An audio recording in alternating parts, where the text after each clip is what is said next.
Kids, I'm sick and tired of hearing you rattle off your stepdad's minor pentatonic licks over and over again. They sound cheap. I want them licks sounding pricey.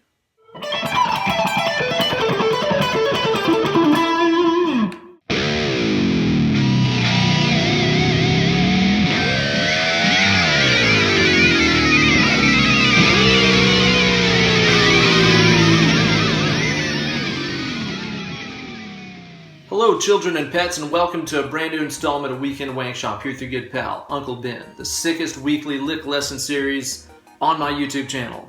You know kids, in the realm of the minor pentatonic scale, there exist two basic price points that licks are built on. There's your El Cheapo dime a dozen licks that you hear at Guitar Center all the time. And then there's the really expensive minor pentatonic licks that are designed for consumption by the young sophisticate with discerning tastes like yourself and I, young one. They keep these on the top shelf along with the caviar and the top hats. I think of Eric Johnson as being the prince of pricey pentatonic licks, but there's lots of other dudes out there that are raising the price tag of the simple 5-note scale, one lick at a time, like Joe Bonamassa and Eric Gales. This is a lick that I made up after watching Troy Grady's incredible Cracking the Code lesson series and learning some of the secrets about how guys like Eric Johnson put licks like this together. I've stressed it a million times on my channel.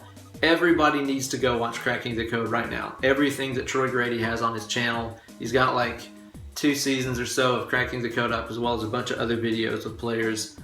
Absolutely unreal, totally changed my picking forever. They are the best resource for learning about alternate picking on the internet. If you're serious about improving your speed and consistency and efficiency with your picking, watch those videos. They are the best.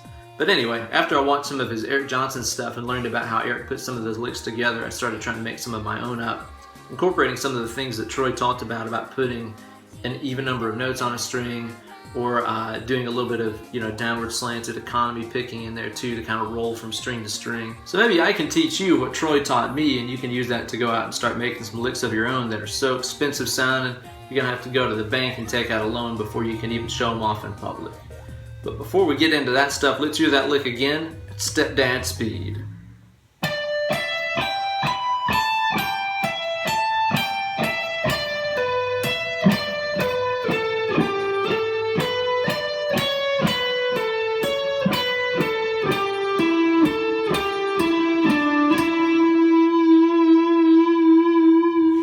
And as always, kids, you can find a full tab for this week's lick on my Instagram page. So go to Instagram and look up BenEllerGuitars, and you'll find me. Learn how to play the lick and upload a video of yourself shredding through it, or any other super nice pentatonic lick you make up yourself. This lick is in the key of E minor, which the great Ben Lacey calls the Walmart of guitar keys, and it uses the E minor pentatonic scale with the addition of a C sharp note in one spot to kind of spice that sound up a little bit. That note's borrowed from the E Dorian scale, which is another kind of minor scale that a lot of times dudes like to kind of blend in and out of the minor pentatonic just to shake it up a little bit. The first part of this lick lands itself in what a lot of people like to call the BB box, or the BB King box, which is a little extension that you can put on top of a minor pentatonic scale. In the case of E minor pentatonic, the little BB box you can put on there, which is nothing more than the same notes of the scale you already played, just in another register. It's going to go like this: 14 to 16 on the G, 15 to 17 on the B, 15 to 17 on the high E. So you end up with this little box right here that you can do a lot of damage in any time you're using the minor pentatonic scale. I also add in the 19th fret on the high E string, which is a B note, which is in the scale several times already. So again, that's not a new note, it's just appearing in a higher register than usual. So our entire new kind of extension, our little annex, if you will, that we're adding on here, is 14 to 16 on the G, 15 to 17 on the B, 15, 17, 19 on the high E. That's where the first half of this lick takes place. So let's break this up into chunks of 8 notes here so you can follow along a little bit better. We're going to start off here on the 15th fret B, followed by the 17th fret B, downstroke, upstroke. Next on the high E string, you're going to do a downstroke on 15, upstroke on 19, downstroke on 17, upstroke on 15. Now, this next part here, we're going to play 17th B, followed by 17th E. Now, at this point, you're going to break away from alternate picking a little bit. We've been alternate picking everything so far. Down, up, down, up, down, up. But for this part, you need to go down, down. Now, in order to make this down-to-down sort of economy picking exchange happen, it's necessary that the pick is slanted at this angle right here. You'll learn more about this whenever you watch Cracking the Code with Troy Grady and reinvent your entire life and start becoming a winner. Really, seriously amazing stuff. Anyway, Troy calls this downward pick slanting, and it allows a down-to-down exchange to happen much easier than it would if the pick was angled this way, which is an upward pick slant. Whenever you do the pick like this, the pick naturally kind of goes away from the string, so it's very difficult to get a lot of downstrokes from string to string to happen this way. So it's necessary that the pick is slanted downwards to make this last down-to-down exchange happen. So once more, the whole first lick goes like this. 15 to 17 on the B. High E string here, we're going to go 15, 19, 17, 15. 17th fret B with an economy picked downstroke to 17th fret high E string. So following the downstroke that you just ended on here, which is that 17th fret high E string, we're going to play the 15th fret high E string with an upstroke. Downstroke to 17th fret B, upstroke on 15th B, downstroke on the 16th fret G to another downstroke on the 17th fret B. So far we've had, beginning with an upstroke, very important.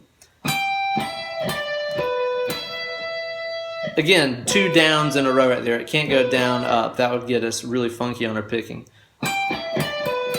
After this, play 15th B, 16th G, and 14th G. So the entire second lick here so far has gone starting with an upstroke, 15th high E, 17th fret B, 15th fret B, 16th G, 17th B, 15th B, 16th G, 14th G. So the next section will be a little bit more comfortable for you guys who are handy with the good old minor Pentatonic scale. Sounds like this. Now you're going to start off by playing the 12th fret G followed by the 14th fret G. Down, up, over here. You're going to go to a downstroke on the 12th B, upstroke 15th B, downstroke 14th B. That's that Dorian note, that C sharp I talked about before. Upstroke on 12th B, downstroke 14G to another downstroke 14B. So that so far was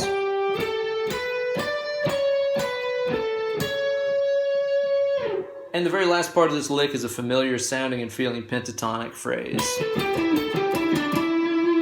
Pretty easy stuff. You're going to play the 12th fret B string with an upstroke, downstroke on that 14th G, upstroke on 12th G, downstroke on 14th D, just walking down the scale. Then what you're going to do is downstroke onto that 14th G. So again, we've had another down to down change right there. We've gone up, down, down. Again, with the pick slanted this way, it's possible to go down to down. It's very difficult to go up to up. You're kind of going against the stream whenever you try to economy pick upwards like that. But downstroke to downstroke, as you'll hear guys like Eric Johnson do pretty much exclusively, is really easy to do as long as the pick is slanted like this. Okay, so anyway, we've got 12th G, 12th B, 14th G, 12th G, 14th D, economy pick to 14th G, upstroke on 12th G, and then the very last part right here, we're going to play the D string. We're going to play 14, 12, 14. Pretty simple stuff, ending on the root note. That way you can smash that against a big old E chord or something that you're playing against. Tight stuff. So altogether, the first lick went like this. Second lick. Third lick. And then the last one. So all together smoothly, we're going to have this. First part. Second. Third. Fourth.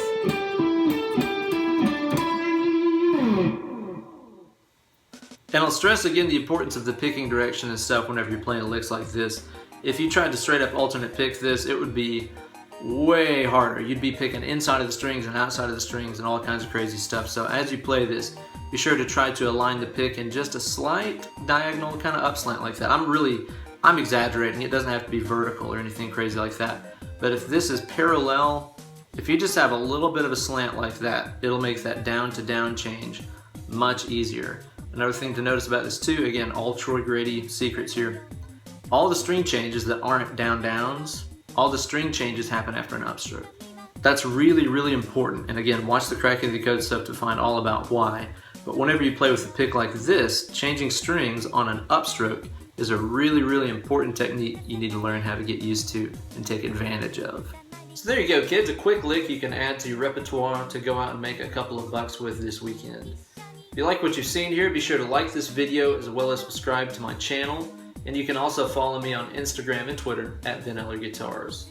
Also, if you're interested in booking some one-on-one Skype lessons with me, drop me an email, BenEllerGuitars@gmail.com, where we'll talk rates and times and all that other stuff and get you learned real good. Thank you guys again for watching. Be sure to stay tuned next week for some more cool stuff, and I'll see you guys then. Cheers!